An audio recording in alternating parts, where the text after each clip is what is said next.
وہی عمر جو پہلے مارتے تھے غریبوں کو، وہی فاروق امیر المومنین بنے، چہرے پہ نقاب پہنا، گلی سے گزر رہے، ایک بوڑھی اماں پریشان بیٹھی، عمر روک گئے، غلام سے کہنے لگے بوڑھی پریشان لگتی ہے، حضور پوچھ لیتے، فرمایا اماں اندر آ جائے، اماں کہنے لگی جاؤ دوڑو اپنا کام کرو، کہا تیری مہربانی آنے دے، جب ضد کی تو کہنے لگی آ جاؤ، حضرت عمر اندر گئے، نقاب ہے چہرے، اماں کیوں پریشان ہو؟ کہنے لگی عمر سے بڑی شکایت۔ کیا ہوا؟ کہنے لگی بوڑھی بھی ہوں، بیوہ بھی ہوں، بے اولاد بھی ہوں، 25 دینار کا قرضہ چڑھ گیا، 3 دن ہو گئے روٹی نہیں کھائی، عمر امیر المومنین ہے، اس نے میرا حال ہی نہیں پوچھا۔ حضرت عمر کہنے لگے اماں عمر کو کیا پتا تو اس حال میں ہے؟ تو مدینے کی وہ بوڑھی عورت بھی جانتی تھی کہ جمہوریت کیا ہوتی ہے، جمہوریت کیا ہوتی ہے۔ اماں عمر کو کیا پتا کہ تو اس حال میں ہے؟ تو وہ اماں بولی، کہنے لگی کیا کہا تم نے؟ عمر کو پتا نہیں؟ تو عمر کو جا کے میرا پیغام دے دو کہ حکومت چھوڑ دے، اس کے حوالے کرے جو غریبوں کا پتہ رکھ سکتا ہے، نہ ادھر ادھر کی تو بات کر، یہ بتا کہ قافلہ کیوں لٹا؟ مجھے رہزنوں سے غرض نہیں، تیری رہبری کا سوال ہے۔ تو بہانہ کر کے سائیڈ پہ ہو گیا، بول، تو پتہ رکھ نہیں سکتا تو کیوں حکومت کرتا ہے؟ آپ کے غلام کہتے ہیں عمر دوڑ لگا کے باہر نکلے، کھانا پکا پکایا گھر سے لائے، 25 دینار بھی لائے، 2 بوریاں اناج کی کندھوں پہ رکھ لی۔ غلام کہنے لگا حضور مجھے دے دیں، فرمایا وعدہ کر قیامت کے دن بھی میرا بوجھ اٹھائے گا؟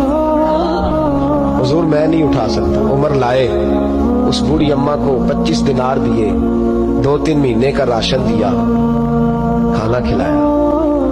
یہاں تو جس کا 200-400 ووٹ ہو اسے ہے کوئی سردار چودھری پوچھ لے، غریبوں کو کون پوچھتا ہے؟ لیکن جب میلاد کا انقلاب آتا ہے پھر غریبوں کی عزت بڑھتی ہے۔ حضرت عمر اماں کے پیروں میں بیٹھ گئے، کہنے لگے اماں چل عمر کو میری خاطر معاف کر دے۔ اماں نے ایک لفظ کہا تو آپ کے غلام کہتے ہیں عمر کو اتنا روتے کبھی نہیں دیکھا جتنا عمر آج روئے۔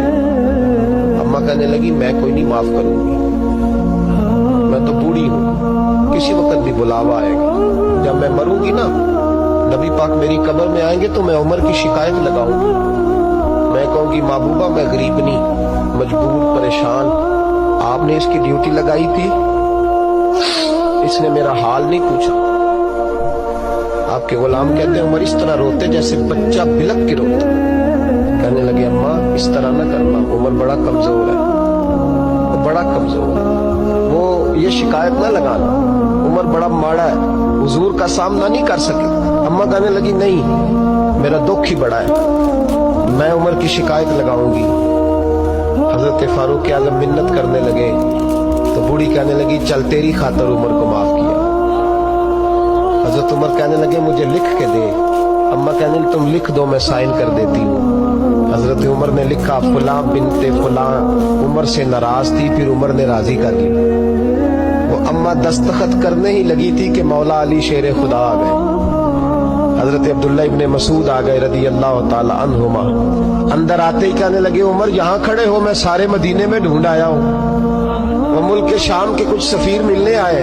اماں فٹافٹ اٹھ گئی، ہائے یہ عمر تھا، عمر کے سامنے کہتی رہی۔ فاروق اعظم کہنے لگے نا اماں تو وعدے پہ قائم رہ، تو نے جو کیا ٹھیک کیا، سائن کر۔